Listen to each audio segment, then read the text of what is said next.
예, 검찰과 경찰의 수사권 조정 문제가 또다시 수면 위로 떠올랐습니다. 무엇이 문제인지 짚어보겠습니다. 그런가 하면 이명박 전 대통령은 구속된 지 열흘째 검찰의 조사를 거부하고 있습니다.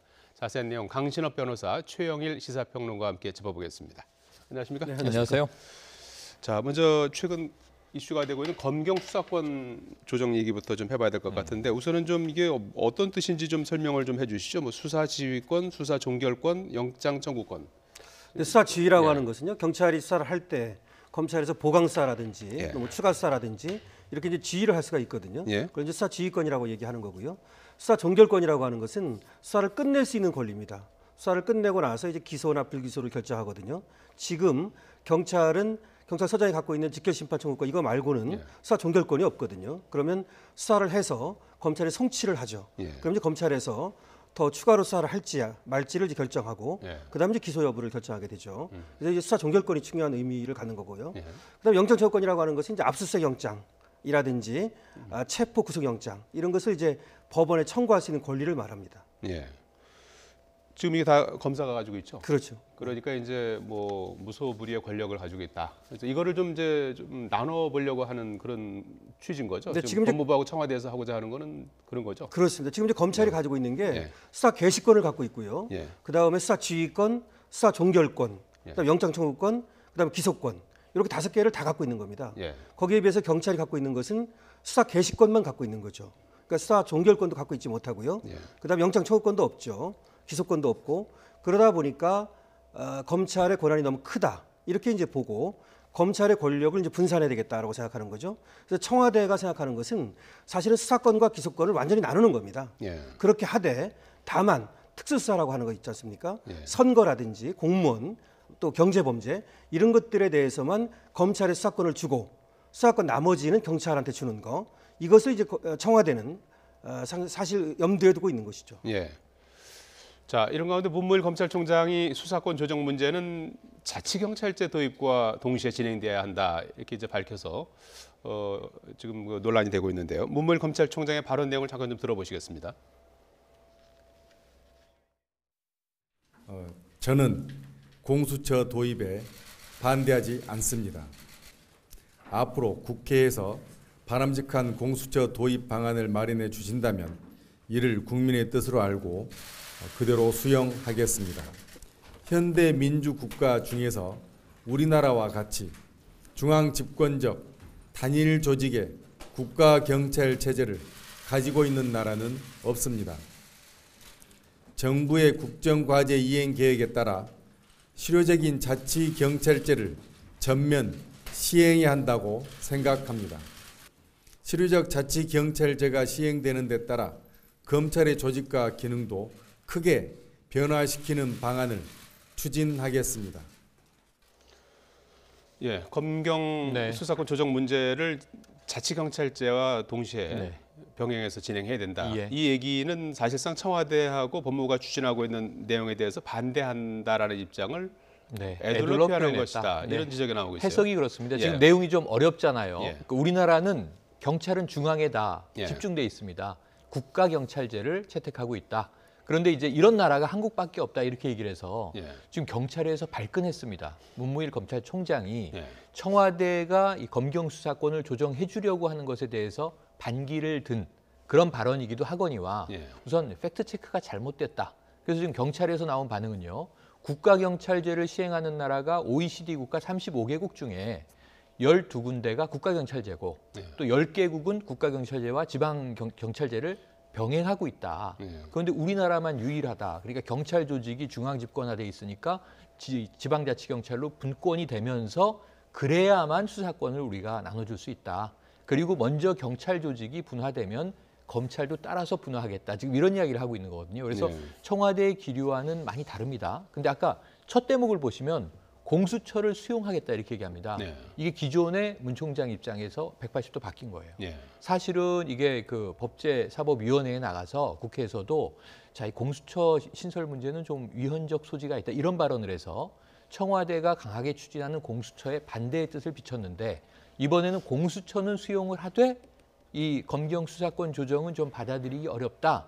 지금의 이 경찰 조직 형태로는 하는 단서를 달고 있기 때문에 말씀하신 대로 해석컨대는 반대를 위한 반대 논리를 지금 이야기하고 있는 것 아니냐 하는 또 비판과 지적이 많은 것도 사실입니다. 예, 자치경찰제와 관련해서는 이 수사권 조정을 같이 이걸 하게 되면 결과적으로 수사권 조정이 늦어질 수밖에 없다. 이제 이런 입장인 것 같아요. 청와대 입장에서는. 그렇게 그러면서 좀 검찰총장과 청와대 사이에 좀 미묘한 기류가 형성되고 있는 게 맞습니까? 그게 맞는 것 같은데 다만 이제 보는 시각이 다를 수가 있습니다. 자치경찰이라고 하는 것은 중앙경찰과 지방경찰을 나누는 문제가 하나 있고요. 또 하나는 수사경찰과 행정경찰을 나누는 문제가 있습니다.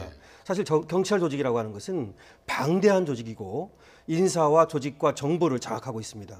그래서 잘못하면은 이 경찰 국가가 되면 이것은 국민에 대해서 인권 침해적 요소가 굉장히 많은 것은 사실입니다. 그래서 사실은 저번에 조국 민정수석도 권력기관 개편안을 얘기할 때 이 자치경찰제를 얘기했거든요. 그래서 이것은 이제 해야 되는 문제인데 다만 이제 언제 할 것인가의 문제이고요. 그다음에 이제 검찰에서 과연 이 자치경찰을 얘기하면서 이 수사종결권을 못 주겠다 하는 그런 논리가 맞느냐?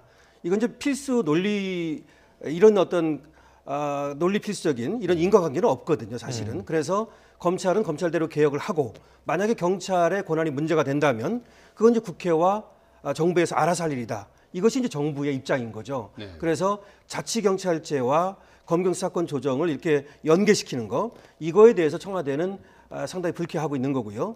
다만 이제 검찰 입장에서는 검찰은 그 인권 옹호 그리고 사회 정의를 실현하는 이런 어떤 기관이거든요. 그렇기 때문에 이 검경수사권 조정에 의해서 검찰 권한을 내놓는다 하더라도 일부 또 어떤 그 경찰의 권한을 통제할 수 있는 사법 통제라고 하죠. 이런 것들이 마련된 다음에 해야 된다. 이렇게 보고 있는 겁니다. 네, 일정상 뭐 청와대 입장에서는 검찰의 수사권 조정 문제를 올해 안에 매듭짓겠다는 계획인 거죠. 그렇죠. 근데 청와대는 이렇게 보는 것 같습니다. 이 검찰의 어떤 이 검경 수사권 조정은 과거 정부에서도 해보려고 했다가 잘 안 됐고요. 상당히 어려운 문제거든요, 사실. 그렇기 때문에 올해 안에 이것을 끝내지 못하면 좀 어렵지 않겠는가라는 생각을 하는 것이고, 그래서 먼저 검경 수사권 조정을 한 다음에 자치경찰이라든지 이 문제는 그 다음에 하고 싶다 이런 생각을 가지고 있는 것 같습니다.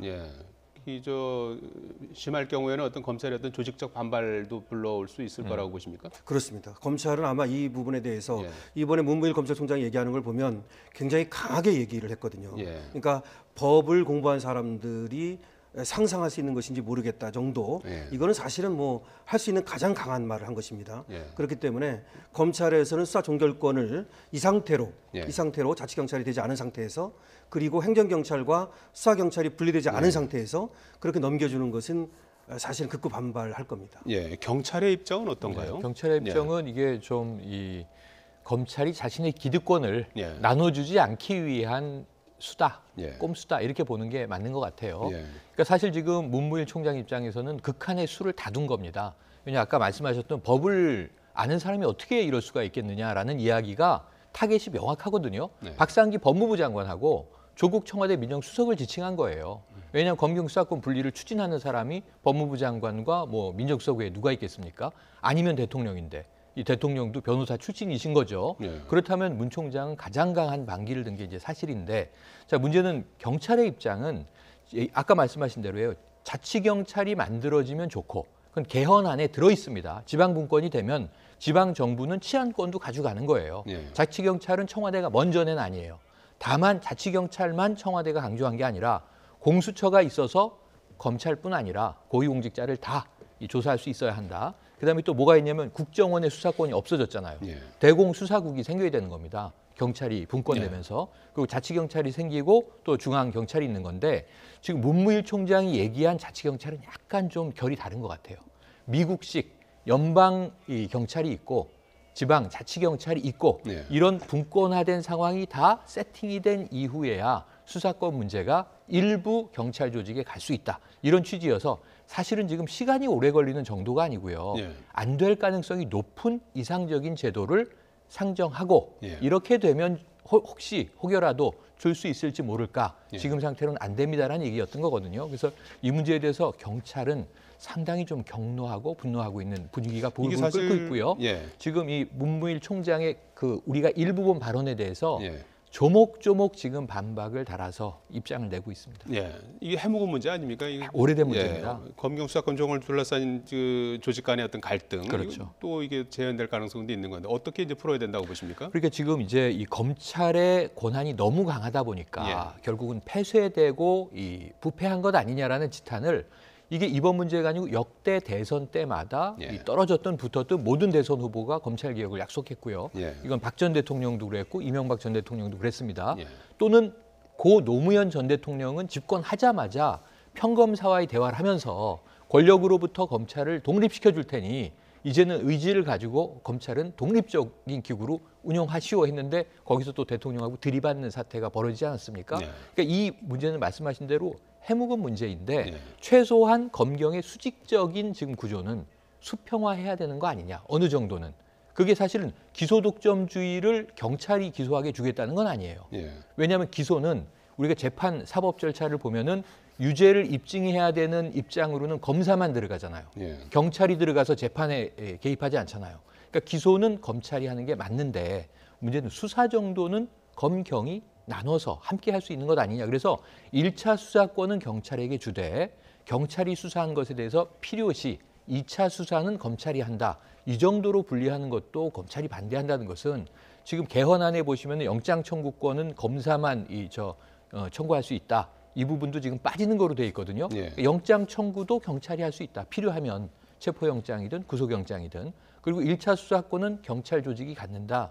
이런 정도는 제가 보기에는 이 내용을 이해한 분들은 국민 다수가 크게 반대할 이유가 없는 문제인데 경찰 조직의 개편까지 거론하면서 반대한 것은 조금은 검찰이 어떤 조직 이기주의에 지금 휩싸여 있는 것은 아니냐. 이런 우려도 많이 나오는 게 사실입니다. 강 변호사는 어떻게 보십니까? 이게 뭐 사실 많은 국민들도 바라는 뭐 피할 수 없는 개혁 과제이기도 한데 말이죠.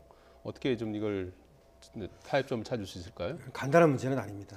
왜냐하면은 지금 검찰의 권력의 집중 이거는 반드시 해결해야 되죠. 다만 이제 그것을 어떻게 할 것인가의 문제 아닙니까? 경찰에다 그러면 그것을 너무 많은 권한을 준다. 이거는 더 위험합니다, 사실은. 그거는 이제 검찰의 권력을 빼는 건 맞다는 거죠. 그 방향은 맞다. 하지만 경찰을 어떻게 통제하고 사법적으로 이것을 통제할 것인가 하는 것이 중요한데 이 사각지대가 생기면 안 됩니다. 이 자치경찰인이 이런 얘기를 하는 이유는 경찰 조직의 방대성에 있습니다. 다시 말해서 만약에 수사경찰과 행정경찰을 나누지 않으면 경찰서장이 수사에 개입합니다.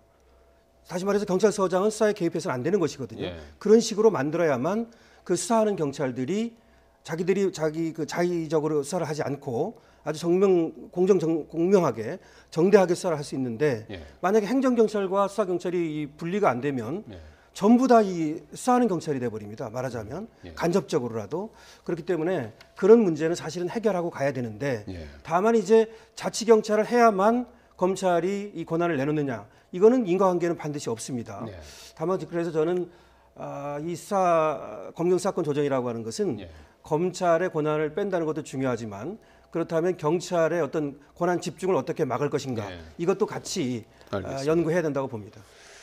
주제를 좀 바꿔보도록 하겠습니다. 이명박 전 대통령이 이제 구속된 뒤 오늘 두 번째 주말을 맞고 있지 않습니까? 그래서 조금 이제 변화된 모습이 신문 구독도 취소했다고 해요. 끊었다. 그러니까 외부에서 들어오는 정보를 차단했다. 지금 이제 박근혜 전 대통령 보면은 이제 TV 시청도 안 한다고 하고 일부 자신이 이제 선택한 책만 독서하는 것으로 알려졌고요. 이명박 전 대통령 이번 주말 말고 지난 첫 주말에는 이 논현동 자택에서 가져간 성경책만 읽는 모습을 보였다. 이렇게 이제 일요일의 모습이 전해졌는데 이번 주말에는 이제 신문도 보지 않는다예요. 그럼 어찌 보면은 구치소 담장 밖에 이 사회, 세상이 돌아가는 일은 나는 다 끊었다. 이게 일종의 좀 은둔 혹은 거의 뭐 수양하는 모습을 지금 보이면서 사실은 굉장히 강한 의미의 보이콧이거든요. 많은 전문가들이 구치소 내에서 저런 정도 모습을 보면 그 다음 수순은 뭐냐? 단식이라는 거예요. 예를 들면 강한 저항의 표현이라는 거죠. 그래서 지금 이제 거기까지 갈지는 모르겠지만 적어도 지금 검찰은 거의 매일 방문하다시피 해서 이 조사에 응할 것을 설득하고 있습니다만 지금까지 뭐 이제 첫 번째 구속 기간 다 지나가지 않습니까? 한번 연장 이제 하고 그럼 4월 10일까지인데요. 제가 보기에는 이제 3월 마지막 날인데 오늘이 내일부터 시작되는 열흘 동안도 여전히 조사에 응할 가능성은 없다. 이것은 뭔가 정치적인 저항의 표시뿐만 아니고요. 전략일 수도 있지만 조사에 응하면 응할수록 이 이명박 전 대통령은 기소 이후의 재판에서 불리해집니다. 네. 어차피 재판에서 유무죄를 다퉈야 되고 유죄가 떨어지면 또 이 양형을 다퉈야 되기 때문에 그렇다면 검찰에는 지금 정보를 안 줄수록 좋다. 이런 이제 어떤 전략을 짜고 그대로 실행하고 있는 것이 아닌가 판단이 됩니다. 예. 4월 10일까지 이제 구속기간이 연장이 됐고 이전 대통령 측은 이제 진술 거부권, 변호인단이 하는 얘기인데요. 진술 거부권이라는 게 있습니까? 진술 거부할 수 있습니까? 그렇습니다. 조사 응하지 않을 수 있는 권리가 그렇죠. 있단 말인가요? 맞습니다.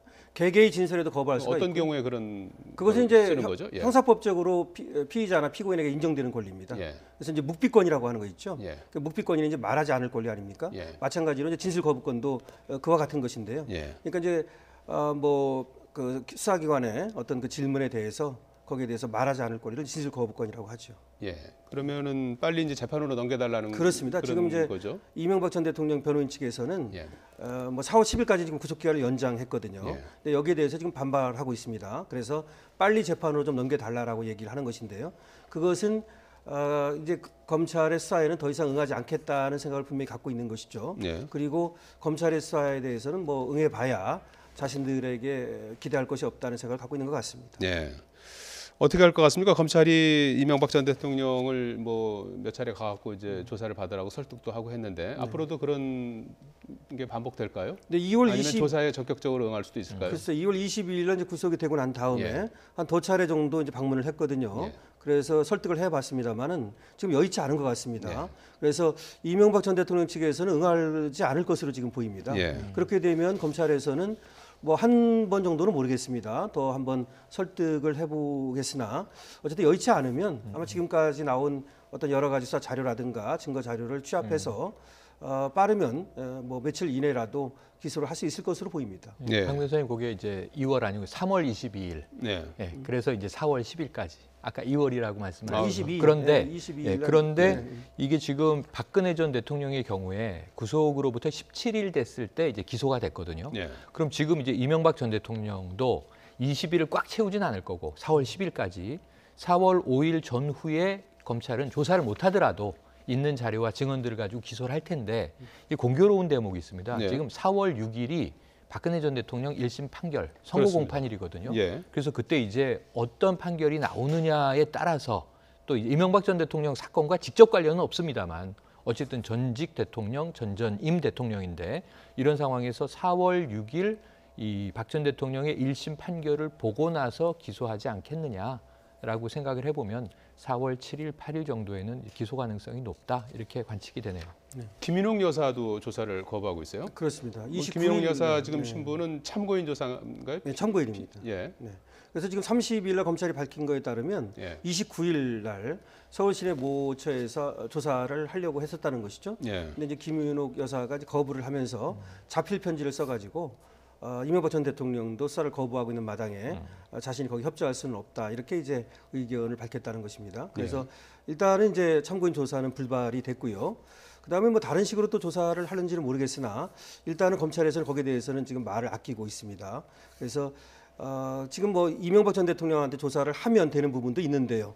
이명박 전 대통령이 거부를 하다 보니까 사실은 참고인이라도 불러서 김윤옥 여사를 좀 조사하고 싶었던 것이죠.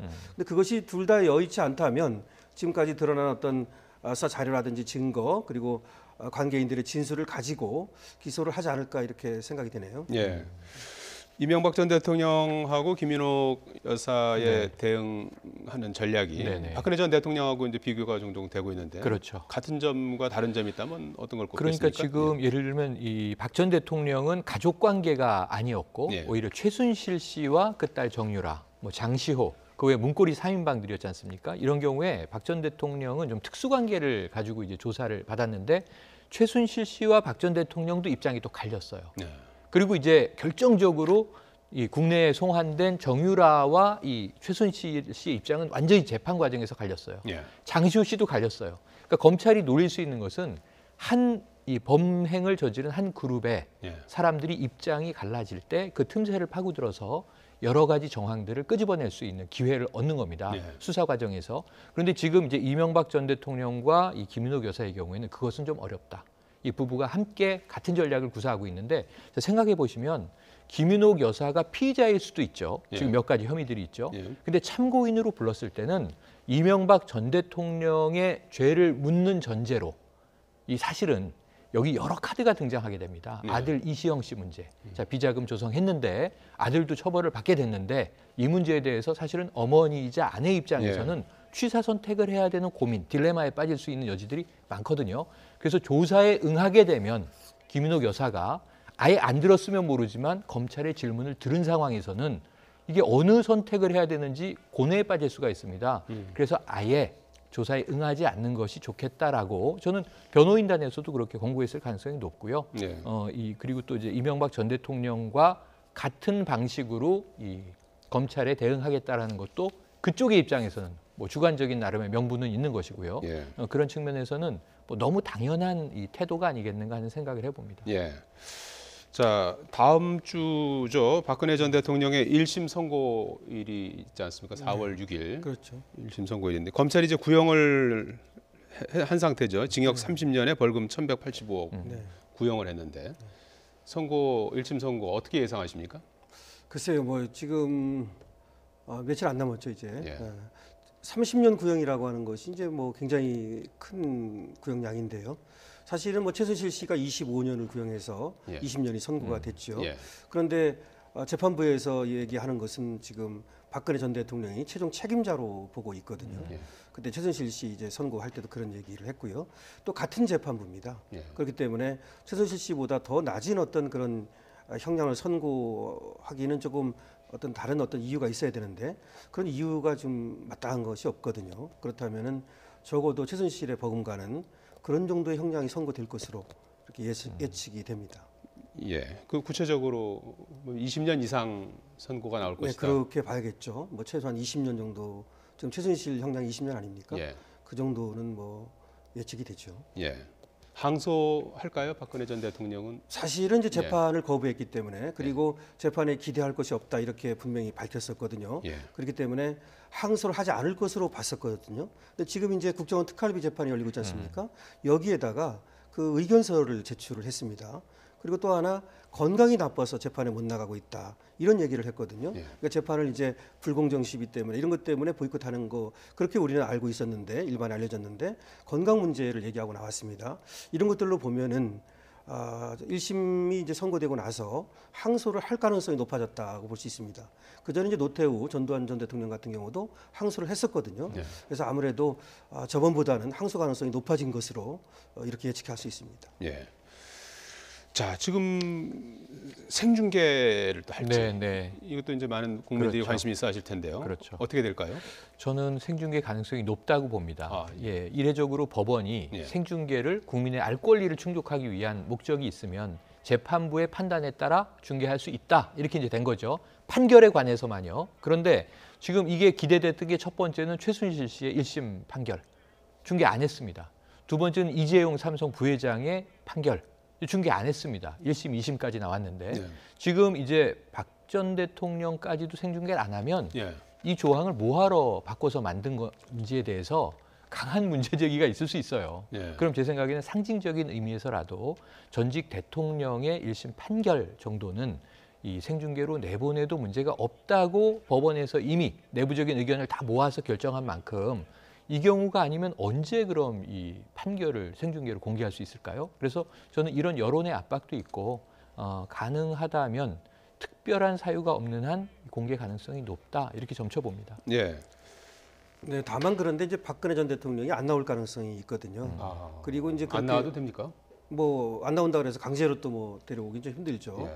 그렇게 되면은 이제 또 원래 뭐 생중계가 이제 피고인이 그것을 동의하는 경우에는 쉽습니다만 동의도 안 하고 안 나왔을 때 본인도 이제 참석하지 않은 상태에서 이 생중계가 쉽지 않을 수도 있습니다. 그리고 최순실 씨와 같은 재판부이기 때문에 가능성은 있습니다만 어쩌면 생중계가 좀 안 될 가능성도 좀 있다고 봅니다. 두 분 의견이 좀 엇갈리시는데 한번 좀 지켜보도록 하겠습니다. 지금까지 강신업 변호사, 최영일 시사평론가였습니다. 두 분 고맙습니다. 고맙습니다.